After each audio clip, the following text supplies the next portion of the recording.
The Apple iPhone 16 Pro Max is bigger and more powerful than ever. It has a beautiful screen, an excellent camera array, and new camera controls that could change how you approach iPhone photography.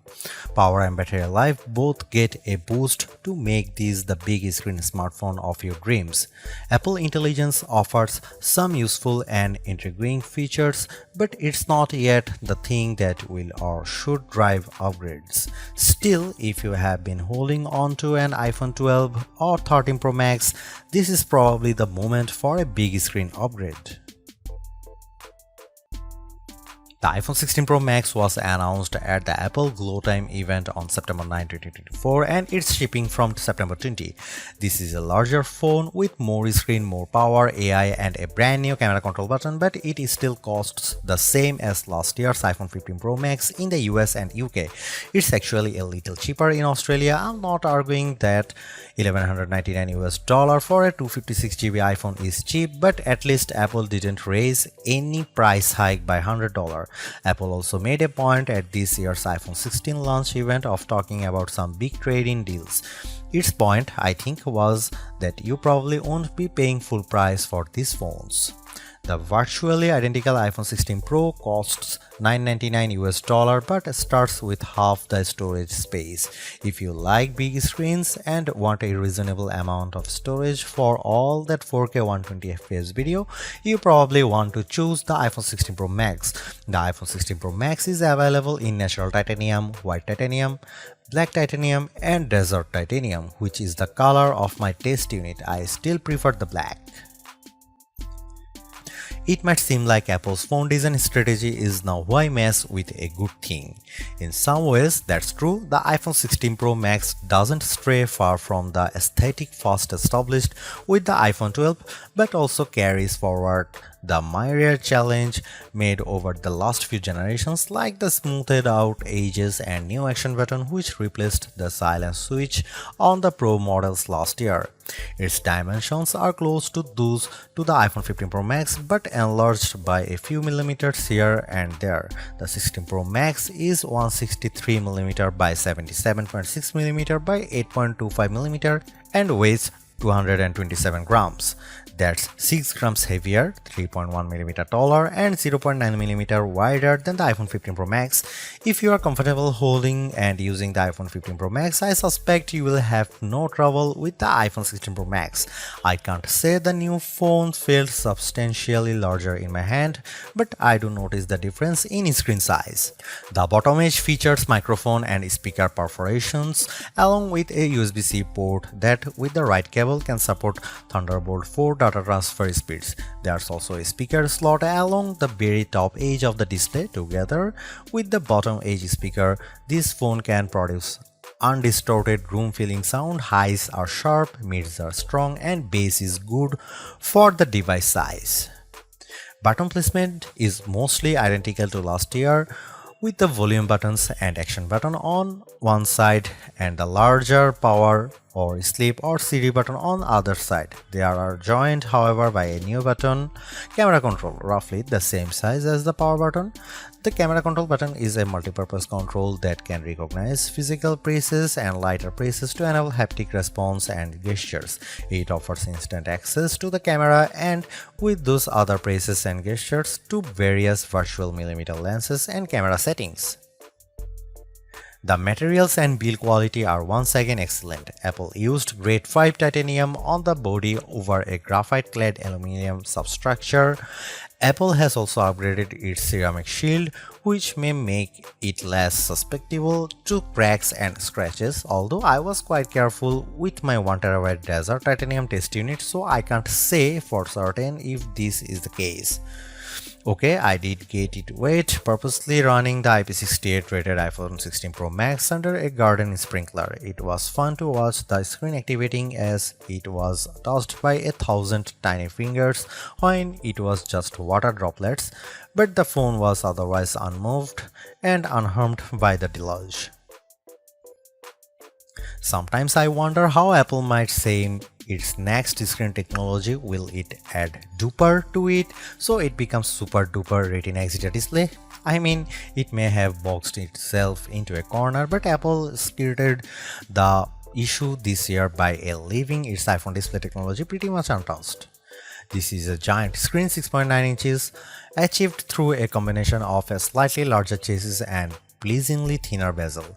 There are more pixels than last year. The iPhone 16 Pro Max screen is 2868 by 1320, while the iPhone 15 Pro Max is 2796 by 1290. There's more pixels but not a higher density. This is still 460 ppi and so falls behind the Samsung Galaxy S24 Ultra's QHD Plus display, at least on the ppi front. Apple also didn't mess with the dynamic island, which remains a useful and fungible information peel in the upper portion of the screen. It houses Face ID, depth sensors, and a 12 megapixel true depth camera.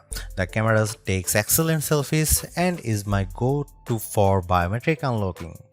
While the display's core specs haven't changed, they are worth noting. It's a wide color gamut screen that supports HDR True Tone always on display, means you can see a less saturated version of your lock screen without unlocking the phone, 2000 nits of peak brightness outdoors, and Pro Motion.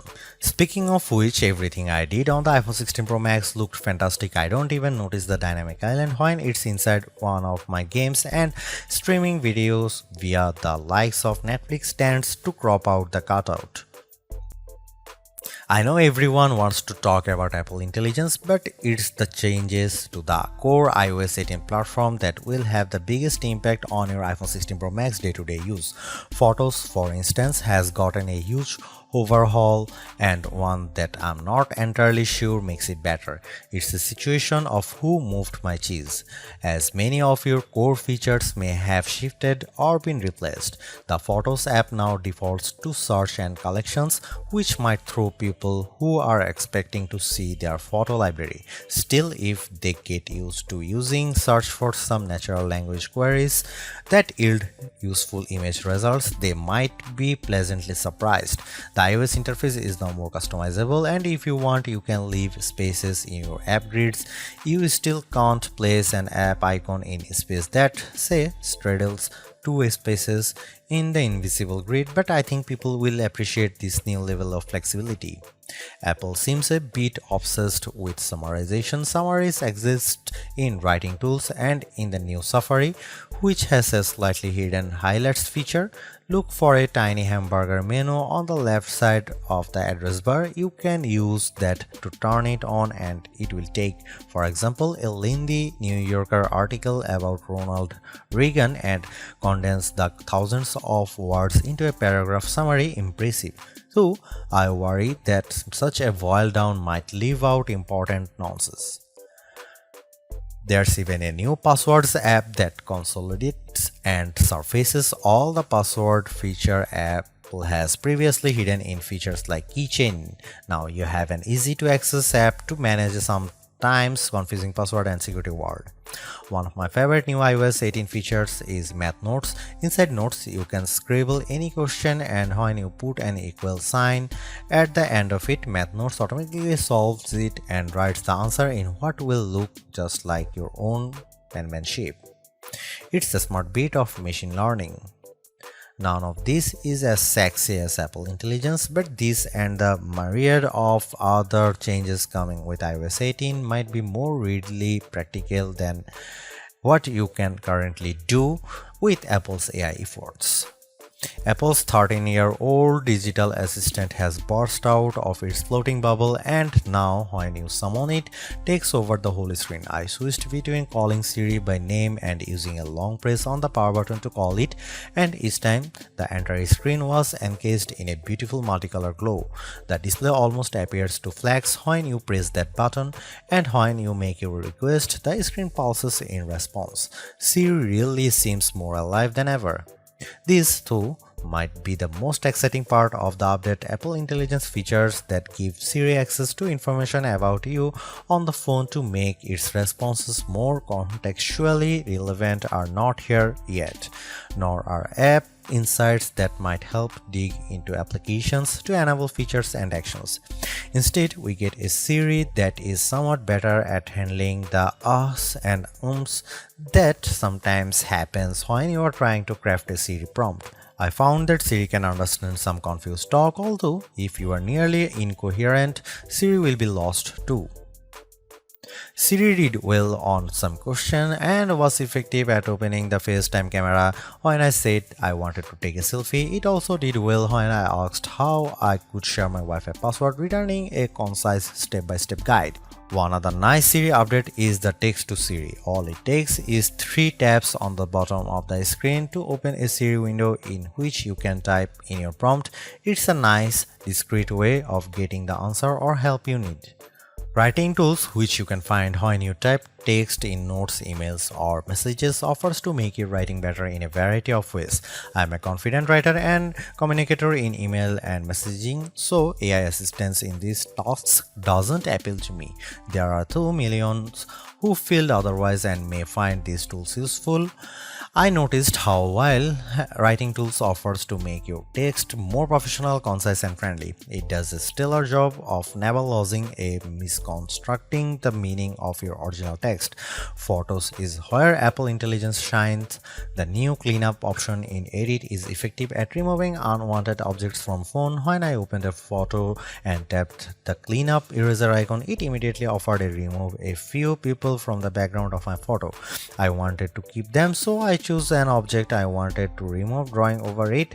Precision is not a necessity. I drew over parts of it and cleanup identified the complete object. When I took a picture of my wife at an outdoor restaurant, I noticed that you could still see all the cars parked behind her. I used cleanup to remove them one by one. It did a good job. In all, Apple Intelligence shows early promise, but compared Google Gemini and Galaxy AI, it seems a bit limited. Siri still doesn't have that open LLM feel where you could ask it almost any question or solve any problem. There is no AI image generation, not even the promised Gen emojis. It's still an English-only tool, and the promised third-party integration with ChatGPT and potentially Gemini have yet to materialize. It's a good effort, but this version of Apple Intelligence is not the one that will spark a billion upgrades. While Apple hasn't radically changed the iPhone's camera array, there are enough changes in hardware, software, and image processing, along with the aforementioned camera control button to make the imaging system feel fresh and new. On paper, we have just one notable megapixel upgrade, the 48 megapixel ultra-wide camera, which will not only improve wide-angle shots but has a measurable impact on macro quality. Still, even though Apple didn't squeeze a much higher pixel count into the main camera, it did upgrade the sensor and is promising much faster shutter speeds, and the autofocus is now enhanced with dual autofocus sensors. These are the kinds of incremental changes that should improve both the experience of using the quality delivered by the main camera sensor, but they are also hard to measure. More on that in a bit. The 12 megapixel 5x optical zoom is essentially unchanged from last year's iPhone 15 Pro Max. The biggest news here is found not on this phone but on its little brother, the iPhone 16 Pro, which also gets the Tetra Prism lens. Last year's Pro model was stuck with a just 3x optical zoom camera. Similarly unchanged is the 12 megapixel FaceTime camera on the front. Here are some camera samples of iPhone 16 Pro Max.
By every metric, the iPhone 16 Pro Max's new A18 Pro SoC is a beast.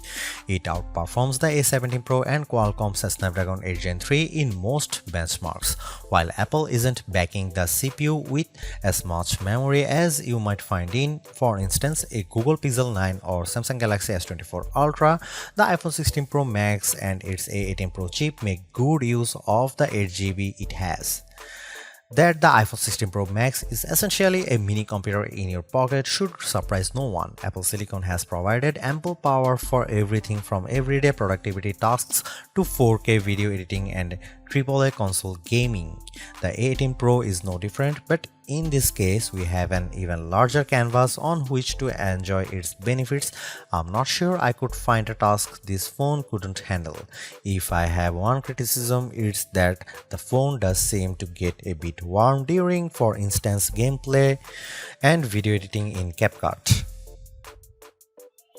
I don't know if this is the graphite covered aluminum substructure more efficiently delivering heat from the chip to the body or the phone overworking. The good news is that this does not adversely impact performance or battery life. Call quality was good, and I am pleased to see that this is now a future-leaning platform with Wi-Fi 7 support. There's also Bluetooth 5.3 support and second-generation ultra-wideband. It helps in my Find My app, which I used when I purposely misplaced my new AirPods 4. In the US, the iPhone is now eSIM only, which I like, although some people miss the physical SIM card. I appreciate the ease of switching eSIMs from one phone to other and how easily the iPhone 16 Pro Max lets you switch between multiple eSIM numbers on the iPhone 16. The iPhone 16 Pro Max delivered some of the best Future Labs battery drain results I have seen. We got an average 16 hours of battery life on our tests, and anecdotally I saw between 14 and 17 hours depending on activity. That's impressive. Apple is finally supporting QI2 wireless charging technology and provided me with a new QI2 supporting MagSafe charger and a 30-watt charge adapter. The iPhone 16 lineup ships with a 60-watt capable USB-C cable but no charging adapter.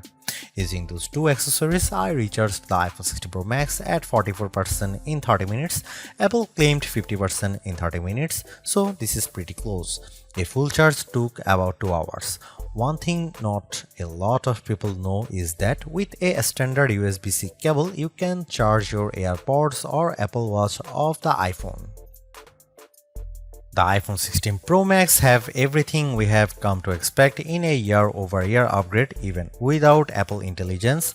The 6.9-inch iPhone 16 Pro Max have a slew of upgrades including a good battery life, outstanding photo and video chops and iOS 18. The iPhone 16 Pro Max are excellent phones worthy of a spot in your pocket if you can afford them.